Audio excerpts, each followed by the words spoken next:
the L in your title. This is a phrase that my manager at work often repeats to us to bolster our confidence and to make us feel empowered for making decisions. So I work for GM as a subsystem lead engineer. This is a cool title, but it's also a step closer to where I have always wanted to be. I've always wanted to be a leader in whatever I did in life. I said leader, not a manager. So that's an important distinction. So let me share with you what a good leader means to me, and I will also share with you what I learned about my own leadership style while I took the assessment as part of my Pathways project. So what does it mean to be a good leader?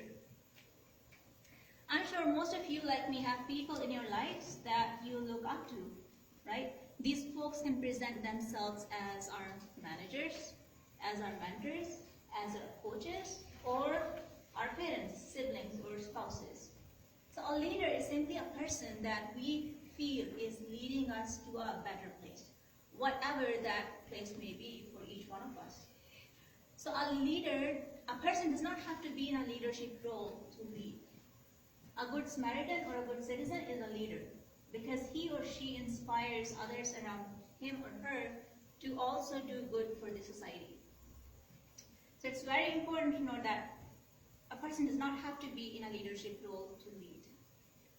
Most leaders, they share common qualities, such as they have immense amount of passion for what they do, and they have commitment in what they're doing, and they're innovative, they have decision-making capabilities. I'll say some names and you'll recognize that each one of those leaders, they have all these qualities. So Steve Jobs, we know that he was fired from his own company at the age of 30, but he did not stop. He persisted because he had a passion for what he was doing. Second example is Elon Musk.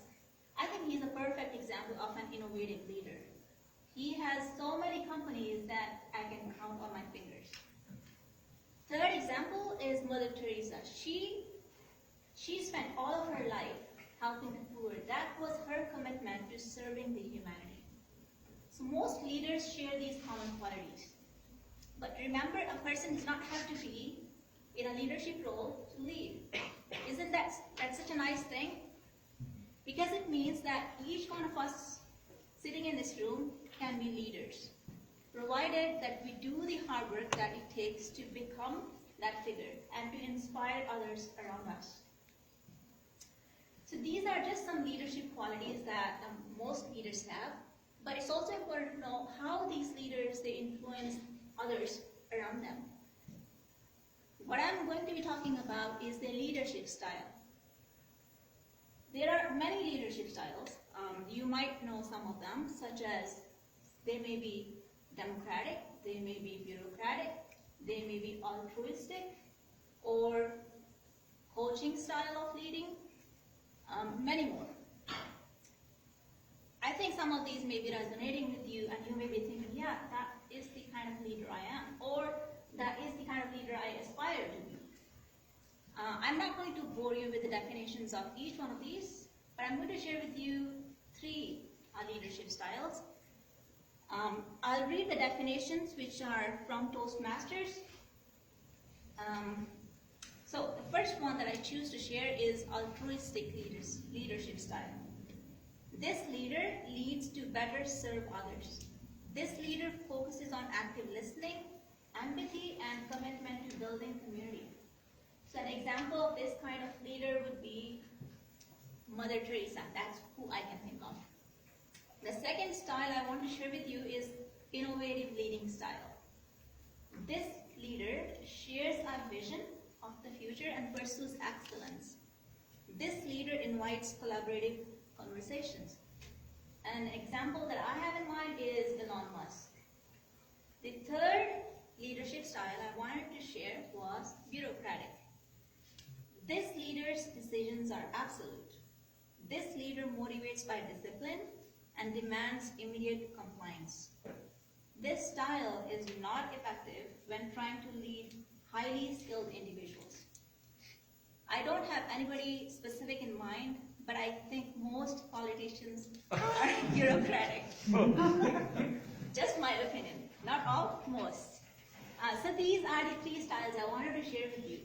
And the reason why I picked just these 3 is simple, because as I took the assessment as part of my Pathways project for the speech that I just gave, I had to take a questionnaire, I had to take an assessment to know what is my leadership style.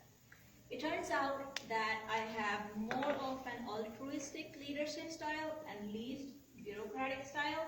The rest of the leadership style were at the same rating.